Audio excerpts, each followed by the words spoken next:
Mazmur. Kita akan lihat bersama pada ayat yang pertama sampai ayat yang ketiga. Sama-sama kita baca ayat ini. 1, 2, 3. Untuk pemimpin hidupan dengan permainan sulit Mazmur Daud. Berilah telinga kepada perkataanku ya Tuhan, tindakanlah keluh kesahku, perhatikanlah teriakku minta tolong, ya Rajaku dan Allahku, sebab kepadamulah aku berdoa. Amin. Saudara, kita melihat di sini tentang doa Daud kepada Tuhan. Ya, doa yang di dalamnya ada permohonan, ya saudara, ada permohonan untuk minta tolong. Tetapi buat saya ketika saya memperhatikan ayat ini, saudara, ada sesuatu yang janggal gitu ya, saudara. Ada sesuatu yang kurang pas kayaknya. Ya. Tapi ternyata dan memang inilah ya saudara, bagaimana hubungan Daud dengan Tuhan, bagaimana Daud menempatkan Tuhan seperti apa dalam hidupnya. Karena yang saya lihat, kalau saudara baca pada ayat yang ketiga, ya, sama-sama kita baca ayat yang ketiga, Bapak Ibu Saudara. Ayat yang ketiga kita baca sama-sama lagi, 1, 2, 3. Perhatikanlah teriakku minta tolong, ya Rajaku dan Allahku, sebab kepadamulah aku berdoa. Kayaknya kurang pas.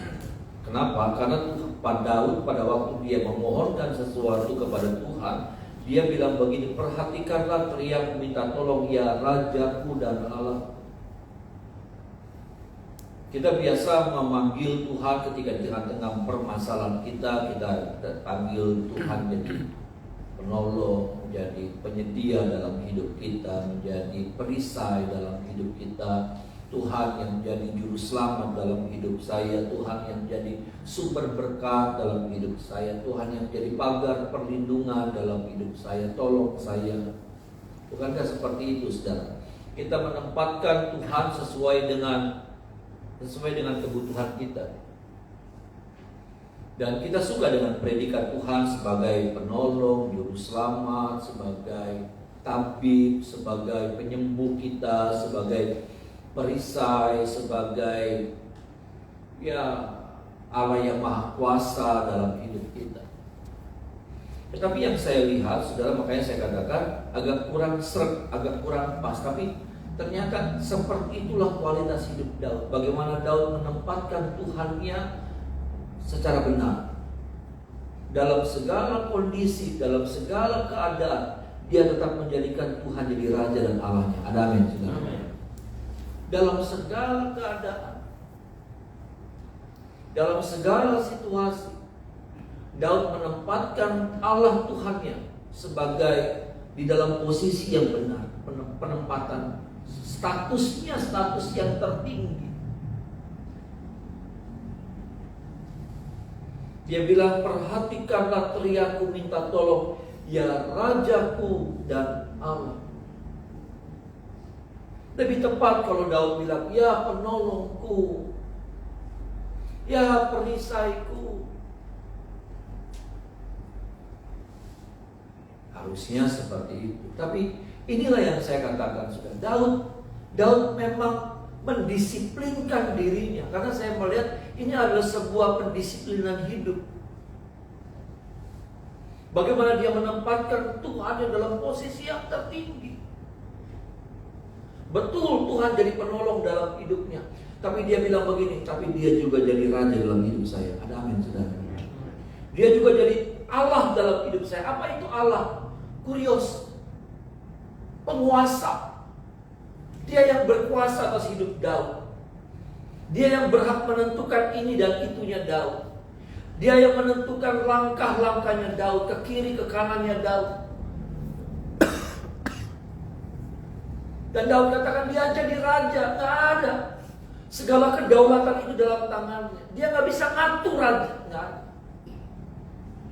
Raja punya kedaulatan, ada amin, saudara. Raja punya apa namanya? Punya kehendak yang nggak bisa dibantah. Kalau saudara lihat dalam film-film, saudara, raja itu nggak bisa dibantah. Raja dibantah hilang leher, ya, hilang kepala. Dan Daud menempatkan Tuhan sebagai raja. Artinya gini, nggak boleh ada perlawanan, nggak ada juga tawar menawar di situ.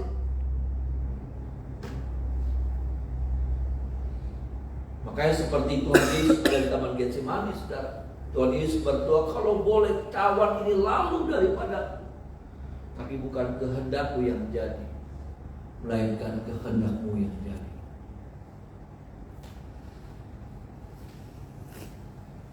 Seperti apa saudara menempatkan Tuhan?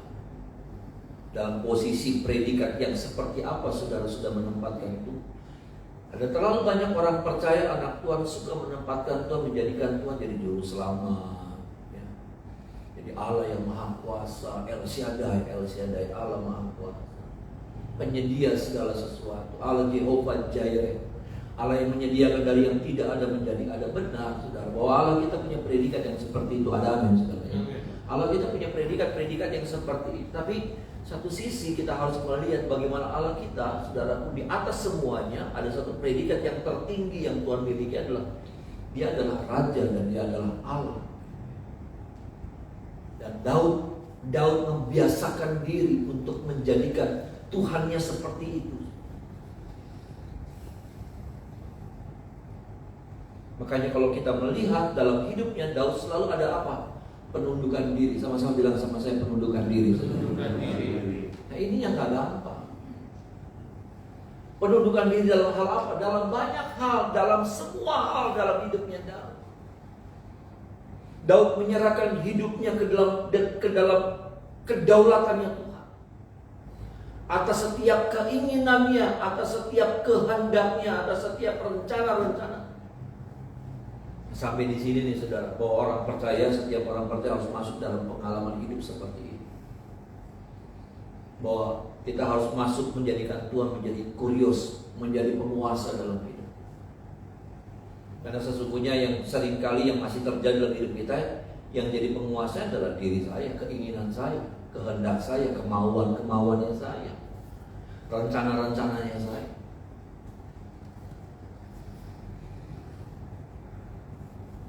Makanya kalau saya melihat dan kalau saudara melihat dalam perjalanan hidupnya Daud, saya melihat begini, Tuhan bangga loh berjalan mendampingi Daud. Ada amin saudara. Tuhan tuh bangga banget. Dan saya melihat begini, Tuhan tidak pernah puas. Iya, Tuhan tidak pernah puas untuk apa? Untuk memberkati Daud, menolong Daud, menyediakan yang terbaik buat Daud. Tuhan tidak pernah puas. Makanya kalau saudara melihat Daud, saudara, bahwa saya selalu melihat, selalu bilang begini, bahwa manusia, saudara, kita tuh dibatasi dengan satu titik kulminasi, satu titik jenuh. Kita tuh selalu ketemu sama manusia, tuh selalu ketemu sama titik jenuh. Satu benda yang dilempar dengan sekuat tenaga, dia akan ketemu sama titik mentoknya. Ketika dia lempar ke atas, saudara, dia naik. Tapi ketika tenaganya sudah hilang, kekuatan lemparannya sudah hilang, maka dia akan kembali jatuh. Kalau saya baca itu titik kulminasi. Dan setelah dia ketemu sama titik kulminasi, dia akan turun. Nah yang saya lihat saudara, Daud nggak ketemu titik itu, saudara. Dia mati dalam keadaan yang berbahagia. Ada amin saudara. Dia mati dalam keadaan yang sangat terhormat.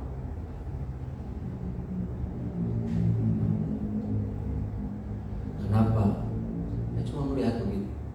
Karena dia berani menjadikan Tuhan sebagai Raja dan Allah dalam hidupnya. Ada amin saudara. Dia berani. Dia menempatkan Tuhan dalam posisi yang paling benar.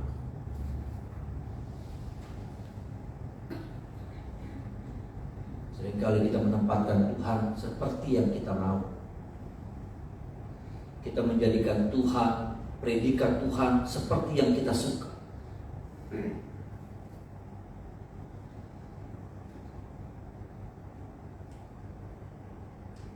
Tuhan jadikan Tuhan jadi Dia dalam hidup kita,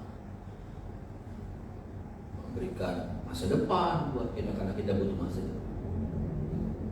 Saya percaya ketika kita jadikan Tuhan jadi Raja, menjadi Allah, kurios dalam hidup kita, penguasa, Maka saya akan bilang, saya percaya begini, seperti yang Tuhan buat dalam hidup Daud, Tuhan juga buat dalam hidup saya dan saudara. Ada amin, saudara. Seperti yang Tuhan berikan kepada Daud, Tuhan juga berikan itu juga kepada saya dan saudara. Ketika kita berani menjadikan Tuhan itu sungguh-sungguh jadi posisi yang benar. Seringkali Tuhan gak punya kedaulatan dalam hidup kita. Seringkali Tuhan gak bisa, jangankan ngatur hidup kita, bicara sama kita.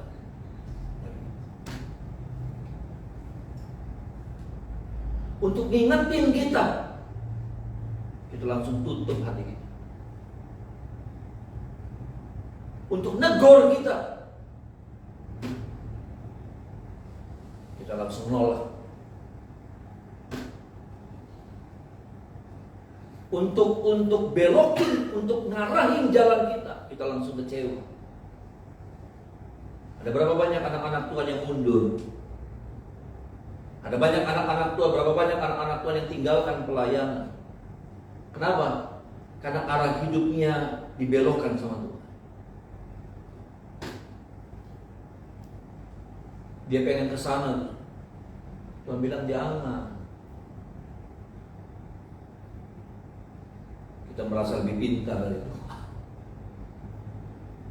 Kita merasa lebih pintar dari itu. Kita seperti Lot, ya.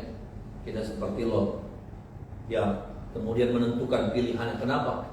Karena mata, perasaan kita, pikiran kita sudah tertuju kepada Sodom. Yang Lot bilang seperti taman surga. Berapa banyak kita melihat jalan hidup kita seperti itu dan kita ngotot gitu sama Tuhan. Ketika Tuhan bilang jangan, ketika Tuhan gagalkan kita marah, kita kecewa, kita uring-uringan, kita protes, kita demo sama Tuhan. Kita lemparin semua pelayanan yang ada yang Tuhan percayakan, tanggung jawab kita mulai lemparin.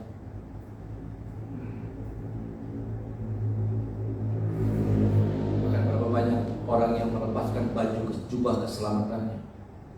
Kenapa? Kecewa. Tinggalkan Tuhan. Hanya karena apa? Hanya karena Tuhan belokkan arah hidup.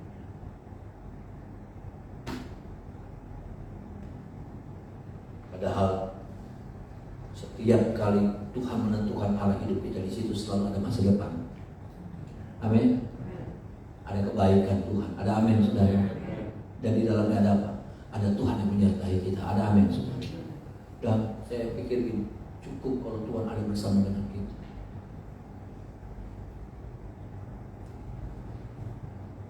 Ya. Makanya Daud bilang bersama dengan Allah kita akan melakukan perkara-perkara yang gagah perkasa. Daud bilang seperti itu. Kenapa? Karena dia tahu sekali, saudara, betapa pentingnya kehadiran Tuhan dalam hidup.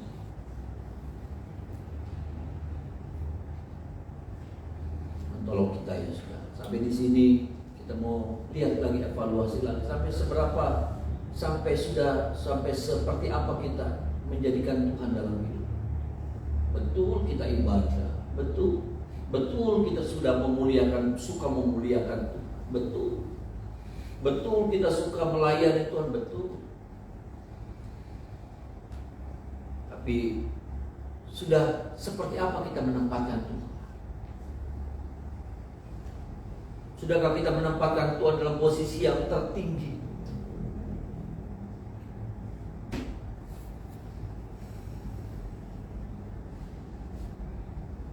Seperti Daud menempatkan Tuhan yang jadi raja, Allah, penguasa. Dia yang berkuasa ngapa-ngapain. Daud kayak bilang begitu, terserah Tuhan mau ngapa-ngapain hidup saya, terserah Tuhan. Ternyata orang yang dalam genggaman tangannya Tuhan, saudara, ya, orang yang ada dalam genggaman Tuhan nggak pernah jadi barang murahan. Ada amin, saudara. Amin.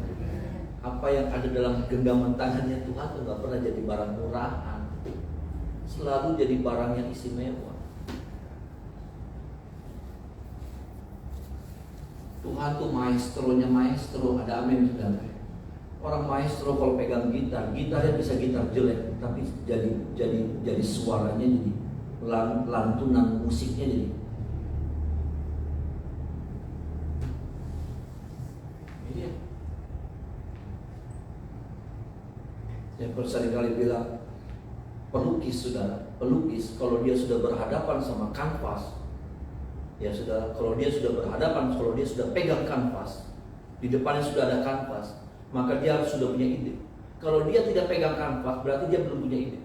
Dan pelukis yang benar, saudara, pelukis yang sejati, itu nggak ngada-ngada gitu. Cari itunya belum ada ide, asal pegang, asal gambar. Yang penting bisa dijual, bukan. Makanya pelukis-pelukis yang berkualitas, nilai lukisannya itu ampun-ampun. Nilai lukisannya itu ampun-ampun. Dia bisa jadi cuma goret-goret begitu aja nggak jelas, tapi punya nilai. Sekali lagi saudara, seorang pelukis yang hebat yang saya tahu ya saudara, ketika dia berhadapan sama kanvas, maka kalau dia sudah mau berhadapan sama kanvas, artinya apa? Dia sudah punya sesuatu yang mau dia kerjakan. Dan saya mau bilang begini, kalau Tuhan sudah berhadapan sama kita, artinya Tuhan sudah punya rencana yang indah buat saya dan saudara. Ada amin saudara. Ada sesuatu karya yang besar yang Tuhan mau buat dalam hidup saya dan saudara. Nggak ngasal. Kanvasnya sih sama harganya. Kanvasnya di 1 meternya sama harganya. Tapi kalau sudah ketemu sama maestro yang hebat, pelukis yang hebat, dia jadi mahal nilainya. Jadi harganya nggak masuk akal. Nah seringkali kita nggak mau, kita curiga ketika maestro itu, saudara, pelukis sejati itu, pelukis yang hebat itu berjumpa dengan kita sebagai kanvas, kita curiga, pengen ngapain? Pengen diapain? Ya. Seberapa banyak kita bilang pengen diapain? Pengen gambar apa gitu? Aduh. Udah serahin aja. Nanti hidup saudara jadi sesuatu yang istimewa. Ada amin saudara. Kalau kita biarkan, maka dia akan buat sesuatu yang luar biasa dalam hidup kita. Tapi seringkali kita bilang, pengen apa? Ada. Mau apa nih? Tuhan mau apa nih? Mau ada apa nih? Aduh. Curiga bawaan. Tuhan dia dicurigai. Sampai akhirnya apa? Nggak maksimal karya Tuhan dalam hidup.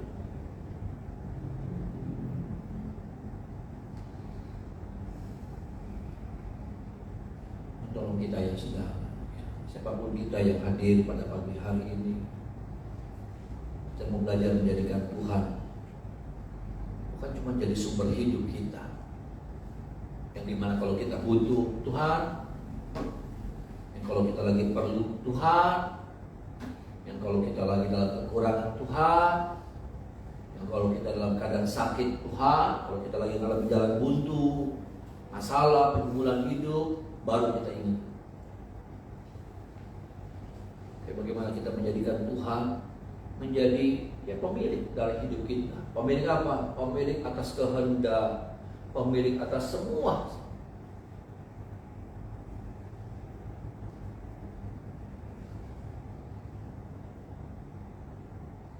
Makanya Paulus bilang, hidupku bukannya aku lagi, melainkan Kristus yang hidup di dalam aku. Dan memang itu tidak mudah. Buat bayinya gampang. Tapi mari sama-sama kita mulai terus belajar menundukkan diri kita, supaya kehendak-kehendak Tuhan yang sempurna itu jadi dalam hidup saya dan saudara. Ada amin saudara. Setiap rencana-rencana rancangan Tuhan yang hebat, saya nggak percaya kalau Yusuf menolak rencana Tuhan, kalau Yusuf berontak sama kehendak Tuhan, maka dia jadi Safnat Paanea. Saya nggak percaya. Maka saya pikir Tuhan harus cari orang lain.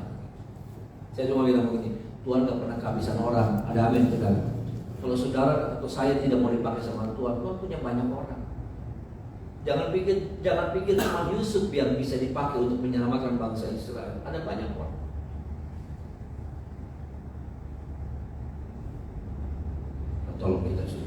bagian pertama ini. Bagian yang kedua kita masuk, saudara. Masih di pasal 5 ini, ayatnya yang ke-10.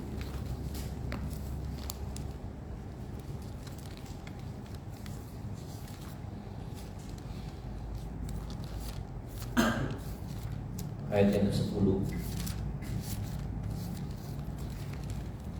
Mulai ayat yang ke-9 saja, 9 dan ayat yang ke-10 sama-sama kita baca. 1, 2, 3. Tuhan, tuntutlah aku dalam keadilan-Mu, karena seteruku katakanlah jalan-jalan depanku, sebab perkataan mereka tidak ada yang jujur, batin mereka penuh kebusukan, kerongkongan mereka seperti kubur ternganga, lidah mereka merayu-rayu. Saudara, bagaimana dalam pasal yang ke-5 ini Daud sedang berhadapan dengan musuh, ya saudara, dengan musuh. Makanya dia berdoa dan kita belajar dari doanya Daud tadi.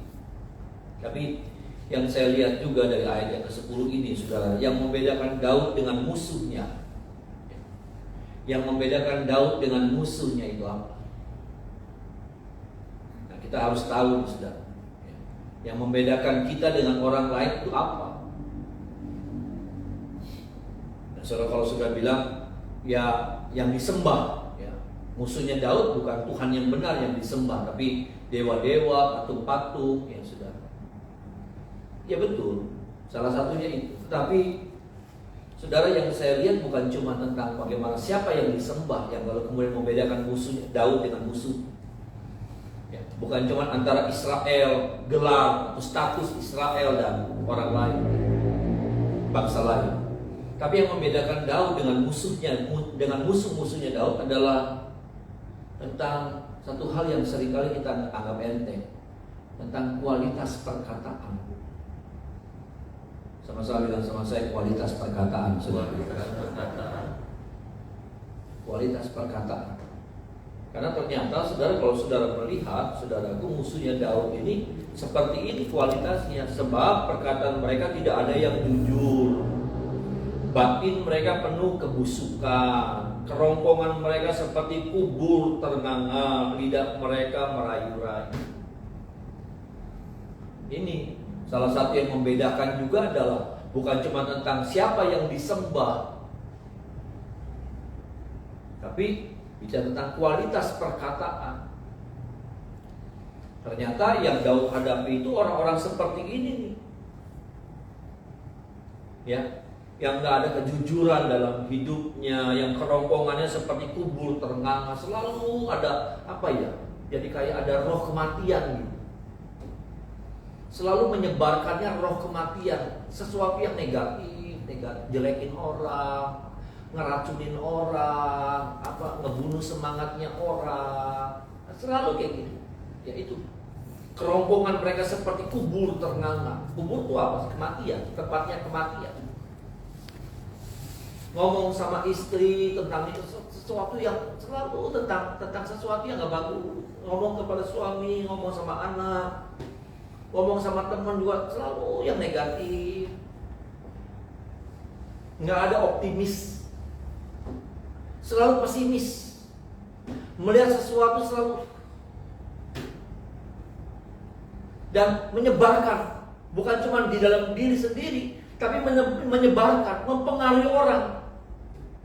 Sama ketika dia punya kebencian sama orang, ya saudara, maka kebencian itu diimpartasikan, ditularkan kepada orang-orang supaya orang jadi benci juga sama orang.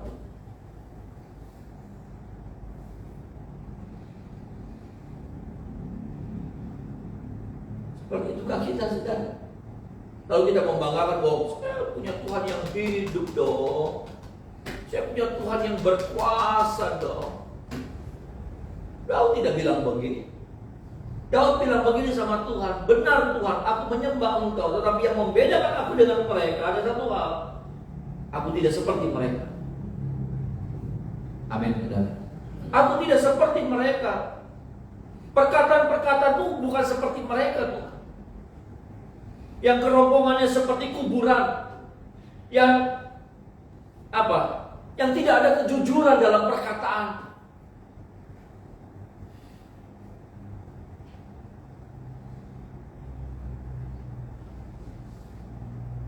bukan cuma membanggakan bahwa aku ini Israel, Tuhan, umat pilihanmu. Engkau jadi Tuhan dalam hidupku.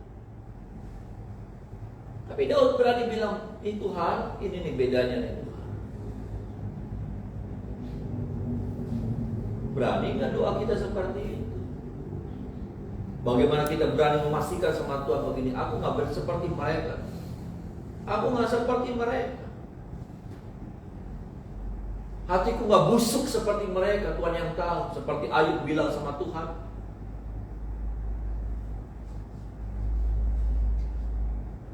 ketika musuh-musuhnya Daud seperti itu, saudara.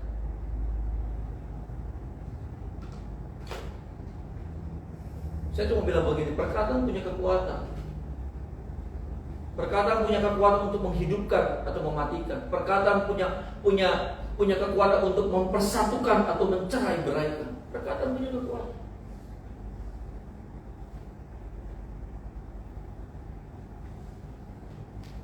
Perkataan punya kekuatan. Dan saudara sedang pakai itu untuk apa? Untuk mempersatukan atau untuk mencerai beraikan. Untuk menguatkan orang atau melemahkan orang.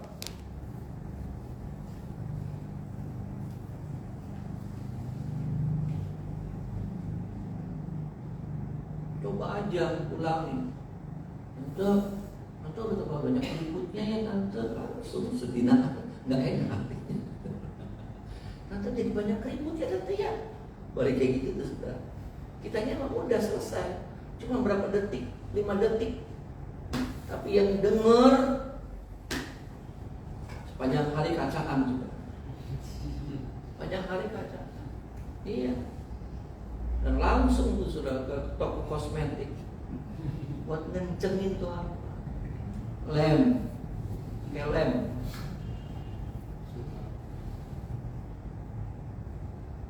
Saya baru tahu saudara yang namanya buat ngencengin itu pakai plester. Di plester. Kalau di TikTok dia boleh pakai plester. Katanya.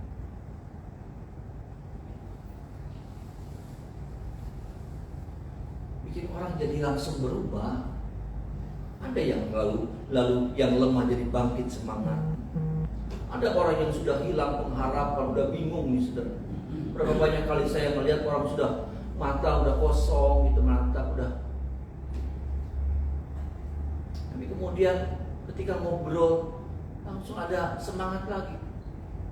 Langsung ada apa? Pengharapan lagi. Nah, seperti apa perkataan kita? Perkataan-perkataan kita, perkataan yang menguatkan orang, yang bikin mata yang tadinya kosong jadi berbinar-binar lagi, atau yang tadinya berbinar-binar jadi kosong matanya. Orang yang tadinya tegak setelah ngobrol sama saudara jadi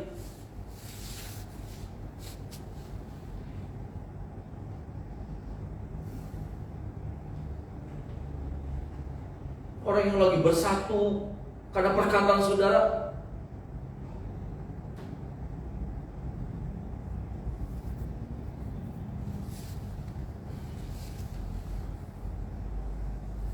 Berani nggak kita seperti Daud yang bilang sama Tuhan seperti bukan cuma tentang beda mereka menyembah Tuhan sama beda sama saya, tapi yang Daud katakan bukan cuma itu tentang perbedaan penyembahan orang-orang musuh-musuhnya Daud. Siapa Tuhan mereka dan siapa Tuhannya Daud. Sekali lagi saya katakan, Daud berani bilang begini, mereka Tuhan, kerombongan mereka seperti kubur yang terengal. Perkataan-perkataan mereka nggak ada kejujuran.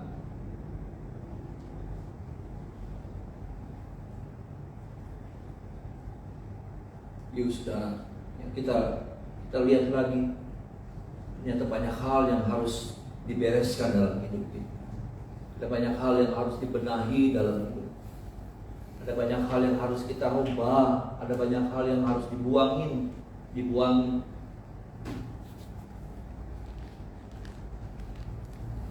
Ini bukan apa? Ini bukan karakter, ini bukan apa ya? Ini memang saya begitu. Enggak. Ini harus dikikis dari hidup kita.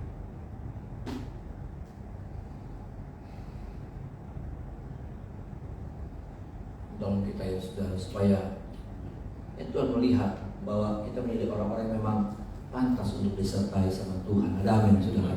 Kita menjadi orang-orang yang pantas dibela sama Tuhan. Amin. Ya. Kita menjadi orang-orang yang pantas untuk ditolong sama Tuhan. Doanya Daud bukan cuma doa Tuhan, tapi dia berani memastikan diri bahwa dia adalah satu pribadi yang patut ditolong. Kenapa? Karena dia sudah membangun hidup. Karena yang begini nih dibangun. Ini bukan apa? Ini bukan jadi dengan sendirinya. Ini bukan bawaan, bukan. Yang beginian nih bukan bawaan. Oh iya, lahir dari keluarga hamba Tuhan sih. Lahir dari keluarga hamba Tuhan, makanya omongannya bagus. Enggak. Maaf nih saudara, saya mesti ingetin anak saya nikah.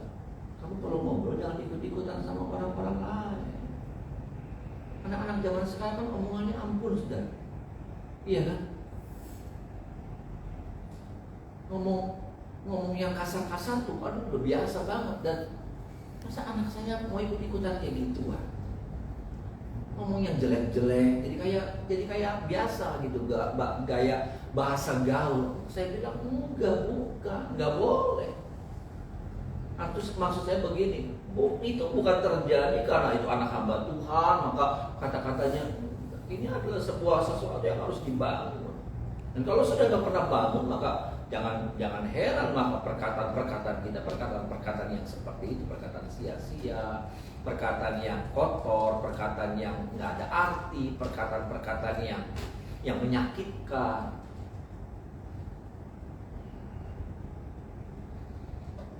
Tolong kita ya saudara, supaya saya dan saudara, kalau firman ini buat kita semua, buat saya, buat saudara kita semua, supaya kita semakin dibangun, kehidupan kita semakin berlayak di hadapan Tuhan. Ada amin saudara.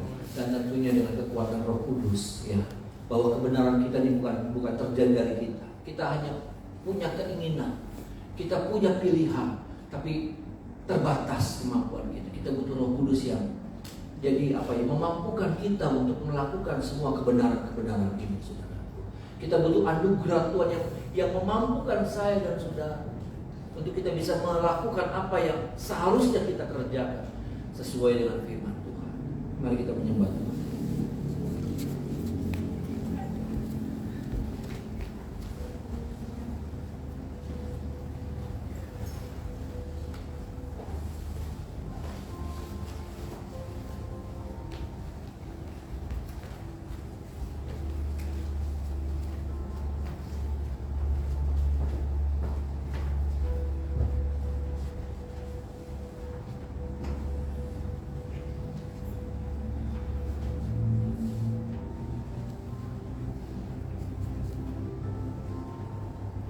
Dengan pujian yang tadi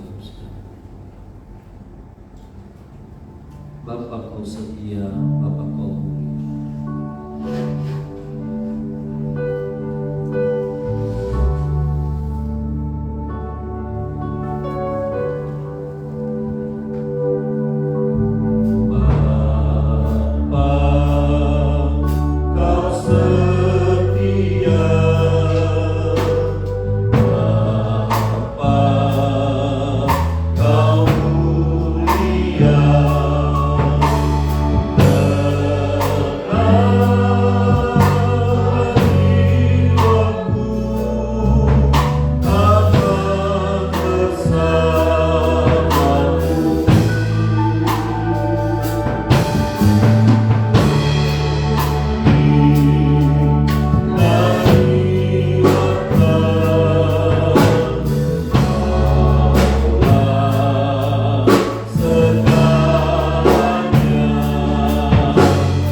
Tuhan. Karena selalu bekerja untuk mendatangkan kebaikan buat kami, masa depan yang indah, yang hebat buat kami, kemuliaan yang Tuhan kerjakan dalam setiap karya-karya Tuhan yang Tuhan buat dalam hidup kami. Hari ini ada berkat Tuhan terbaik limpah untuk kami nikmati, anak-anak kami diberkati. Dari sekolah, berkuliah, masih balita, berdagang, bekerja, berumah tangga, yang belum berumah tangga diberkati pagi hari dengan darah Yesus. Bangsa negara kami Indonesia diberkati, kota kami Cirebon diberkati, kami rindu kami pulang dari tempat ini, kami jadi berkat dimanapun kami berada. Pekerjaan Tuhan keturunan diberkati, tambahkan bilangan jiwa yang ada, jiwa yang rindu bertumbuh mengenal lebih dalam, kirimkan bersama kami tempat, bahkan semua gereja-gereja Tuhan Kota Cirebon semuanya diberkati oleh Tuhan. Tangan kami arahkan ke setiap jiwa-jiwa yang kami doakan di dalam nama Tuhan Yesus. Selamatkan yang daripada Tuhan, anugerah Tuhan boleh melawat mereka jadi bagian mereka. Di dalamnya ada papa, mama, kakak, adik kami, keluarga kami, sanak saudara kami, cucu-cucu kami yang belum selamat. Oh Tuhan, selamatkan mereka di dalam nama Tuhan, dan anugerah Tuhan yang besar. Makasih tangan kami yang terangkat pagi hari, kami percaya tangan kami limpah dengan berkat Allah, kemuliaan Allah menjadi bagian kami sepanjang hari. Kami sambut hari yang baru berjalan bersama dengan Tuhan dalam nama Tuhan Yesus. Haleluya. Amin. Amin.